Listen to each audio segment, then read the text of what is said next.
Hello, good good morning.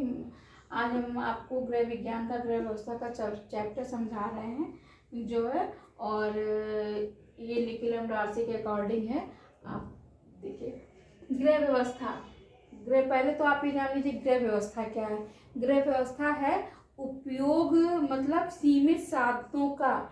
हमारे पास हमारी आवश्यकताएं अनंत होती, आवश्यक आवश्यकताएं या आवश्यकताओं इच्छाओं की पूर्ति के लिए जिन साधनों का हम उपयोग करते हैं उन उपयोग को हम किस प्रकार से व्यवस्थित करें कि जिससे हम अपने लक्ष्य को प्राप्त करें या अपनी आवश्यकताओं की पूर्ति कर सके। ये हमारी व्यवस्था के अंतर्गत ही आता है।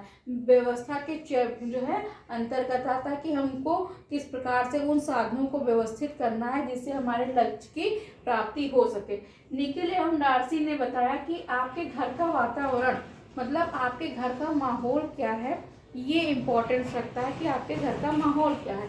घर के माहौल से मतलब होता है कि आपके घर के लोग जो रहते हैं उनकी मूल्य क्या है, मतलब वैल्यू क्या है, उनकी सोच क्या है, वो किस माइंड के हैं, मतलब उनके विचार क्या हैं, वो उनके जीने रहने, आपके रहने खाने का ढंग, बोलने का ढंग, पहनने का ढंग, आपके यहाँ का स्टैंडर्ड, उसको क्या कहते हैं, उसको एक स्तर जिसको कहते हैं स्टैंडर्ड, वो क्या है।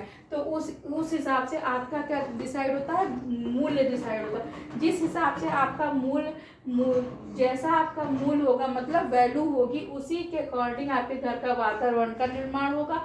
वातावरण के निर्माण होगा, फिर उसी से आपके लक्ष्य का निर्धारण होगा कि आपका लक्ष्य क्या है।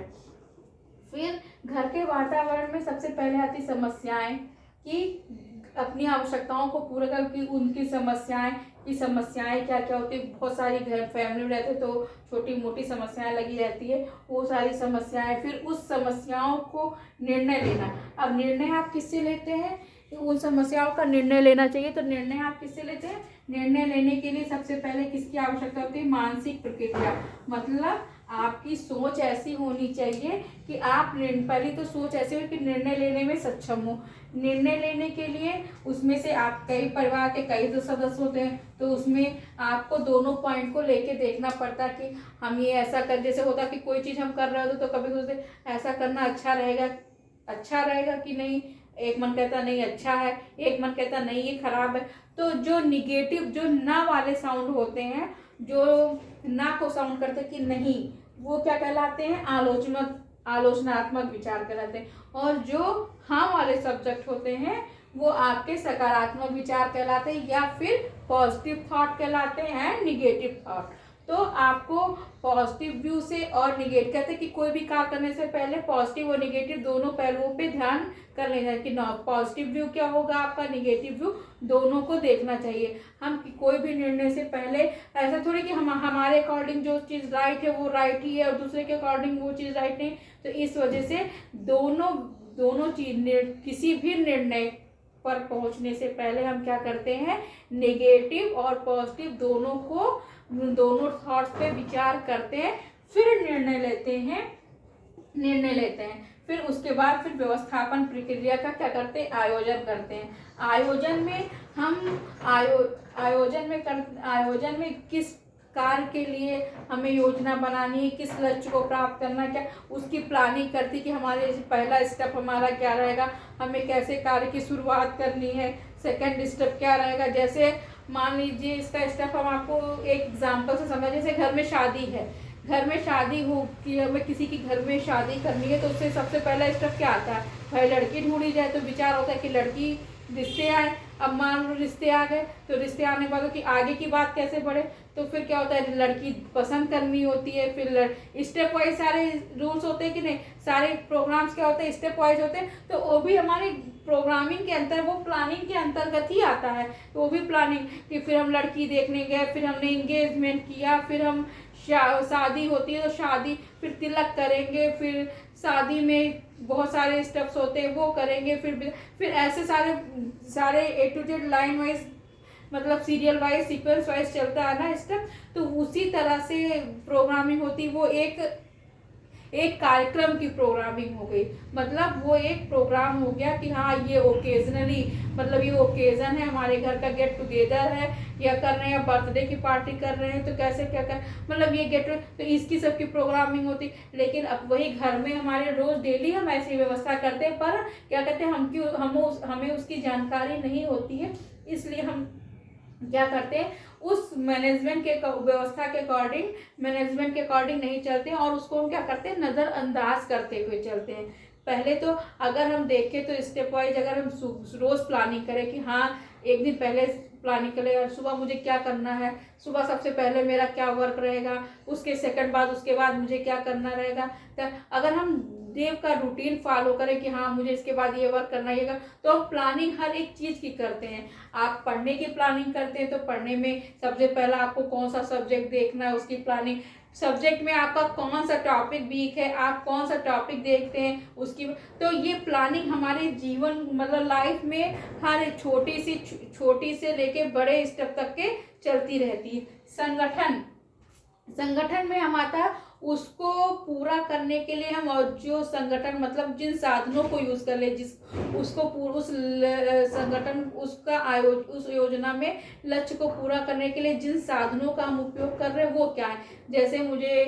जैसे मान लीजिए कि आपको पढ़ना है तो आप उसके लिए बुक्स लाएंगे, ट्यूशन करेंगे, कोचिंग करेंगे, पढ़ेंगे, प्रैक्टिस सेट लगाएंगे, तो ये सारे आपके स्टडी से हो गया। लेकिन यही कहीं जाना होता है तो उसके लिए सबसे पहले आप बुकिंग कराएंगे, फिर होटल देखेंगे, फिर अपनी पैकिंग करेंगे, फिर जाने की तैयारी, डेट, ये सारी डेट, तो ऐसे छोटी प्लानिंग पर डे के अकॉर्डिंग चली जाती कि हमें स्कूल ही जाना है, पर डे अपने घर का देखना कि कार की कैसे करना, सुबह का नाश्ता क्या बनेगा, शाम में नाश्ता क्या रहेगा, डिनर क्या होगा, लंच क्या होगा, ब्रेकफास्ट में सुबह क्या देना, सुबह कौन सी सब्जी बनेगी। तो ये बहुत सारी ऐसी, इसका तो कोई मतलब इसकी आप कोई कल्पना ही नहीं कर सकते कि अगर मैनेजमेंट में देखें तो इसकी आप कोई कल्पना ही नहीं सकते कि आपको कितने मैनेजमेंट में कितने स्टेप ऐसे होते हैं जो आपको पता ही नहीं रहते, आप रोज डेली फॉलो करते हो। तो ये आपके इस नियंत्रण क्या होता है, अब पर डे नियंत्रण होता है कि हाँ ये काम मैं कर रही हूँ सही हो रहा कि नहीं हो रहा, ये मैंने गलत तो नहीं किया, मतलब सही दिशा में जा रहे हैं कि नहीं, हम जो पढ़ रहे हैं ये मेरे इंपॉर्टेंट, जैसे स्टडी से ले लीजिए, हम जो पढ़ रहे हैं मतलब हम लगातार 18 घंटे मेहनत कर रहे हैं, लेकिन उसमें हम देख रहे हैं अरे हम पढ़ते सब कोई, लेकिन हम उसको टॉपिक वाइज पढ़ रहे हैं कि पढ़े मेरे सिलेबस से है मैच कि नहीं मैच है। तो ये सब चीज़ें अपने सिलेबस जो चीज़ भी पढ़े या लिखे वो चीज़ भी अपने सिलेबस से मेंटेन करते चल, मतलब मिलाते हुए चलते कि हाँ हमने टॉपिक वाइज सारा तैयार कर लिया, ये पेपर आता है, सिलेबस आता है, इससे क्वेश्चन पूछे। जब हम इस स्टेप से फॉलो करते हुए क्वेश्चन को चलते तब तो मुझे सफलता मिलती है।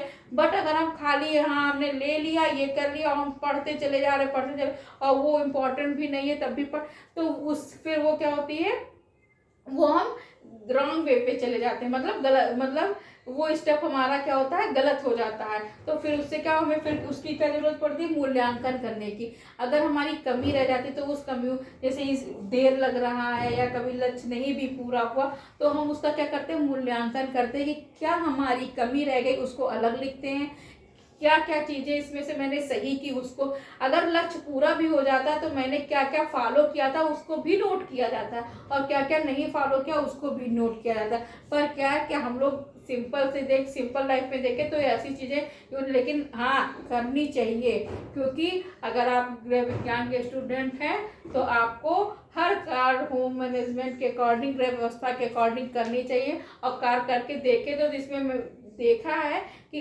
बहुत से टाइम बहुत अच्छे से मैनेज हो जाता है और प्लानिंग करने की जरूरत, लेकिन हाँ आप अकेले हो तो कर, लेकिन आप सबको प्लानिंग कराने में आपको बहुत टाइम लगेगा।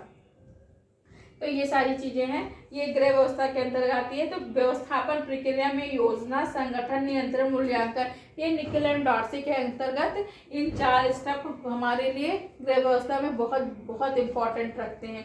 तो आप लोगों को समझ में आ गया कि आयोजन में क्या होता है, किसी भी कार्य को करने के लिए जो हम प्रोग्रामिंग करते हैं, प्लानिंग करते हैं, वो हमारा आयोजन के अंतर्गत आता है।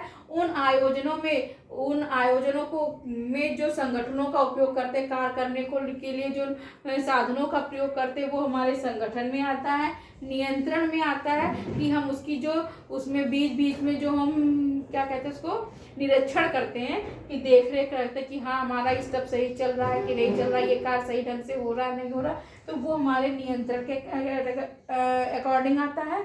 और रही बात मूल्यांकन की, तो मूल्यांकन सबसे लास्ट स्टेप आता है जब हम ये देखते हैं कि हमारे मूल्यांकन मतलब मेरा ये कार्य संपन्न हो चुका है, पर इसमें कमी क्या रही और मतलब क्या कमी रह गई है, किस स्टेप में ये कमी रह गई, उसका सही और गलत का सही और गलत का मूल्यांकन का पता हमें मूल्यांकन से लगता है। सही और गलत का पता किससे लगता है? मूल्यांकन से हम लगाते हैं। तो ये बात आपको समझ में आ गई होगी। इसके जो भी आपके इससे रिलेटेड कोई भी क्वेश्चन होगा वो हमारे कमेंट बॉक्स में कमेंट कर दीजिएगा। मेरे चैनल को सब्सक्राइब कर दीजिए, लाइक करिए, प्लीज़ बेल आइकन को दबाना बिल्कुल ना भूलें। And thank you.